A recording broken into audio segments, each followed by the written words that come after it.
అనేక కేసుల్లో బిజీగా ఉన్నాం. పరిమితమైన వనరులు మాత్రమే మాకున్నాయి. అందువల్ల కేసు దర్యాప్తు చేపట్టలేం. అందువల్ల ఈ కేసును కొట్టివేయాలని 3 రోజుల క్రితం సీబీఐ ఎస్పీ రఘురామరాజన్ ఏపీ హైకోర్టులో కౌంటర్ దాఖలు చేశారు.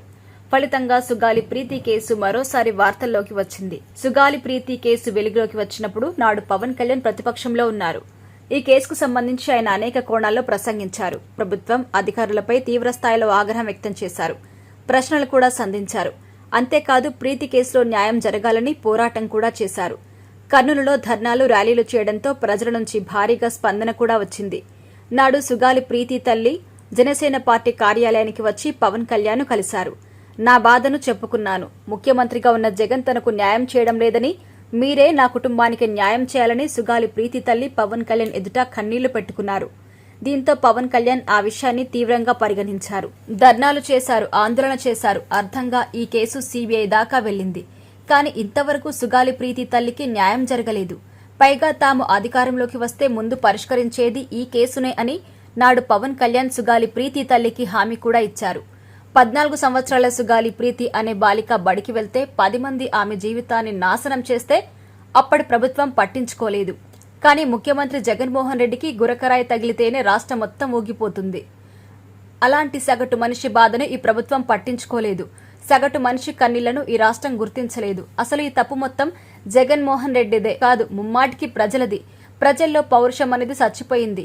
ధ్యాసం చేయటం అలవాటుగా మార్చుకుంది. దానికంటే చనిపోవడమే మేలు అని పవన్ కళ్యాణ్ 2024 ఎన్నికల ప్రచారంలో ఆవేశంగా ప్రసంగించారు. దానికంటే ముందు కూడా సుగాలి ప్రీతి కేసులో పవన్ కళ్యాణ్ ఆగ్రహంగా మాట్లాడారు. అప్పటి తెలుగుదేశం పార్టీ ప్రభుత్వాన్ని విమర్శించారు. తర్వాత వచ్చిన జగన్మోహన్ రెడ్డి ప్రభుత్వంపై కూడా తీవ్ర స్థాయిలో ధ్వజమెత్తారు. పోలీసులకు ఆడపిల్లలు లేరా? రాజకీయ నాయకులకు ఆడపిల్లలు లేరా? ప్రీతిని చంపిన ఆ విధవలకి ఆడపిల్లలు లేరా అంటూ పవన్ ప్రశ్నించారు. ఇక అధికారంలోకి వచ్చిన తర్వాత ముందుగా టేకప్ చేసే కేసు ఇదే అని కూడా చెప్పారు. కానీ కూటమి ప్రభుత్వం అధికారంలోకి వచ్చి 8 నెలలు దాటింది. ఇంతవరకు ఈ కేసు విషయంలో పురోగతి లేదు. అంతేకాదు ఆ కేసును ఏకంగా చెత్తబుట్టలో పడేసే పరిస్థితికి దిగజారిపోయింది. అసలు కేసును కొట్టివేయాలని సీబీఐ హైకోర్టును ఆశ్రయించింది. వాస్తవానికి ఈ కేసును సీబీఐ దర్యాప్తు చేయాలని ప్రీతి తల్లిదండ్రులు 2020 సెప్టెంబర్ 11న హైకోర్టులో పిటిషన్ దాఖలు చేశారు. అయితే దీనిపై పూర్తి స్థాయిలో వివరాలు సేకరించి కౌంటర్ దాఖలు చేయాలని సీబీఐని హైకోర్టు ఆదేశించింది. ఇక్కడ సీన్ కట్ చేస్తే సీబీఐ ఎస్పీ రఘురామరాజన్ ఫిబ్రవరి 13న హైకోర్టులో కౌంటర్ దాఖలు చేశారు. ప్రీతి కేసులో తాము జోక్యం చేసుకోవాల్సిన అవసరం లేదు అని, ఇదే విషయాన్ని సీబీఐ ప్రధాన కార్యాలయానికి తెలియజేశామని ఆయన వెల్లడించారు. తాము దర్యాప్తు చేయాల్సిన కేసులు చాలా ఉన్నాయని రఘురామరాజు తన పిటిషన్లో పేర్కొన్నారు.